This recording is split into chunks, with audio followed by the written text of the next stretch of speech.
I've been doing this for a year and I still don't know how to start my videos.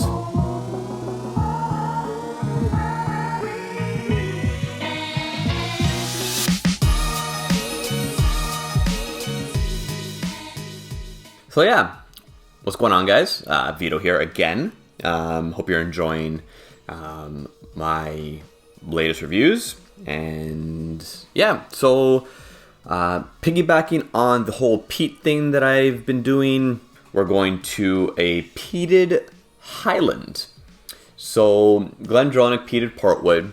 I received a bottle of this for my birthday last year. Lo and behold, this bottle here is not Glendronach peated portwood.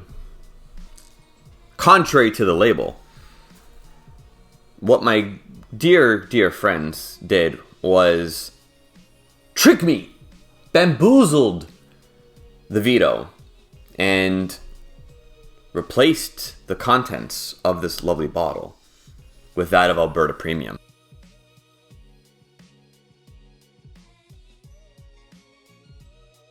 How unfortunate. The saving grace, though, the fact that I still am friends with them, is that they flushed the bottles and then repoured them. So no cross-contamination. So what we'll do today is we'll do a dual review of Alberta Premium Canadian rye whiskey bottled at 40% ABV or 80 proof. Sorry, I still get mixed up.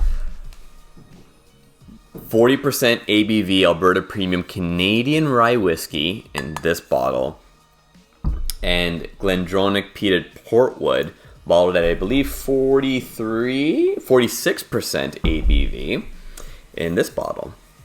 So I think I'm gonna start off with the actual peated portwood in this bottle, and then do a quick review of the Alberta Premium, and then finish off again with this, just so that the initial review, I'm not tainted by whatever is in that bottle.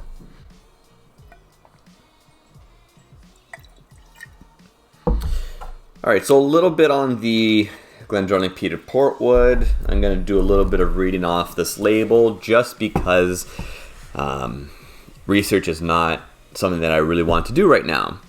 I just really want to drink. So the peated portwood, Glendronach, like I said, is a Highland whiskey. So I'll put a map up here where it's located in Scotland.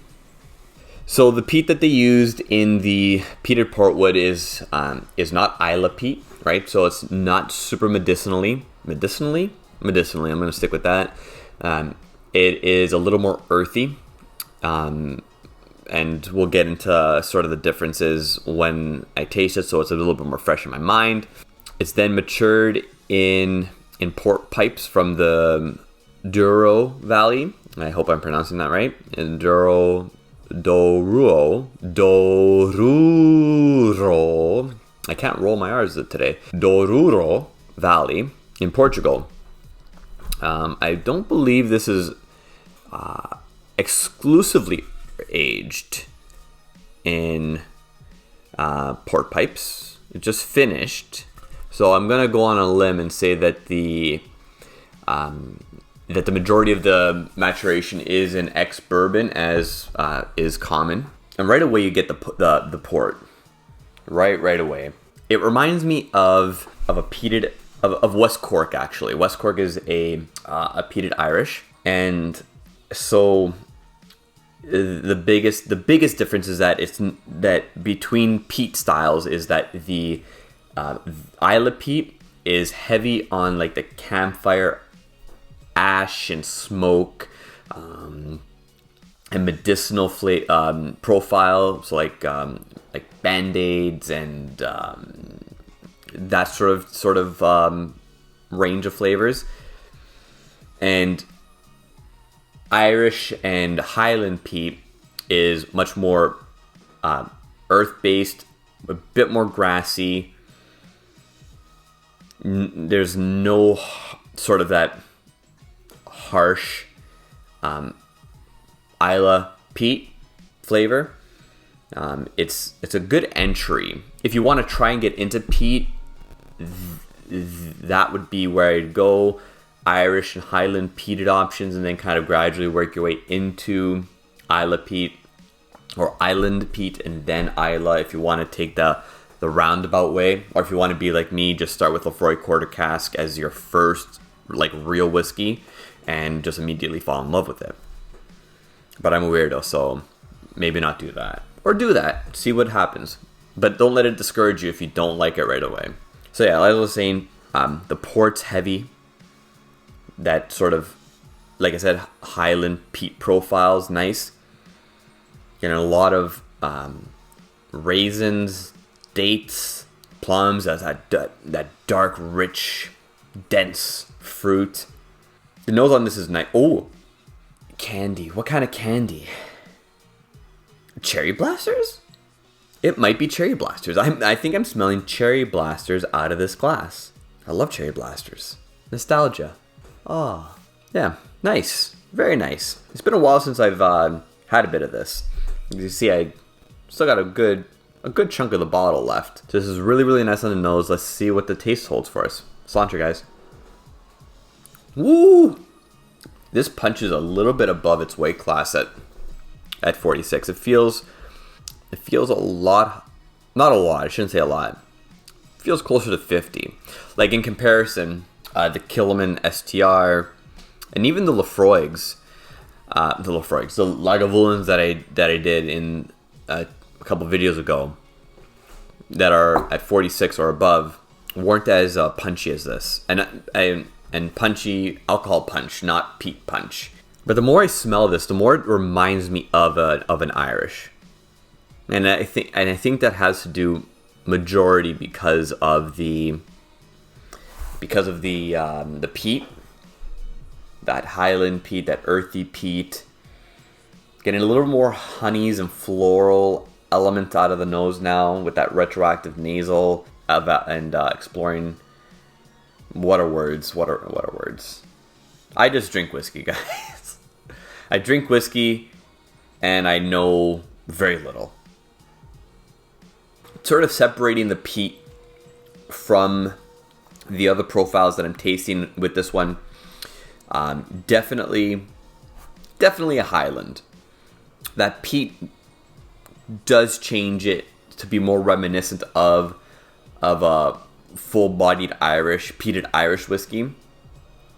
But if you've had a lot of port-finished Highlands, then you're going to know right that this is a Highland whiskey. It's reminiscent of Dalmore Valor, which was a duty-free exclusive, was taken off of the duty-free, the travel exclusive list, and has been rebottled and rebranded as I believe it's a triple wood or a port wood. I'll put the like an image or a bottle of the new Dalmore expression, but very reminiscent of that when you take the peat away. And like I was saying before, you get those rich, deep, dark fruits, honeys and flowers, slight vanillas, almost like a yogurt, like a parfait smell kind of coming off the nose now. Malties coming through. This is really evolving. This is yeah, on the nose, this has evolved substantially since the first smell. It's a very solid whiskey. Very, very solid whiskey. So, without making this another long, silly video, really quickly we'll go to the Alberta Premium off of that really nice Glendronach port. It's just not good. Like, it's just like this literally deserves, in my opinion, it is not as bad as White Walker, but it's just so grainy and metallic and not and not inviting. It's not an inviting smell. It literally needs to just be put in a cocktail, rye and ginger. I mean, like, for science. Like, okay, man, that cheers. Yeah, I'm not even going to get into it. Typical Canadian profile. It's not to the same level of distaste as Canadian Mist, but it's pretty bad. I'm not even going to try and profile this. It's just not good. So we're going to give the Glendronach a solid level 3. If you can get it, I would recommend a bottle. But don't kill yourself if you can't find it. The Alberta Premium, just spare yourself. Don't buy a bottle unless you want to just have a bottle for your friends that just like cocktails. It'll serve its purpose in a cocktail, but otherwise, I'm going to give it a level 1. A little bit of a high level 1, but a 1. So, yeah. This video's gone on long enough, guys. So, like, comment, subscribe. Be honest and let me know what you're liking about these, and I'll learn to maybe not make them as long. Slancha.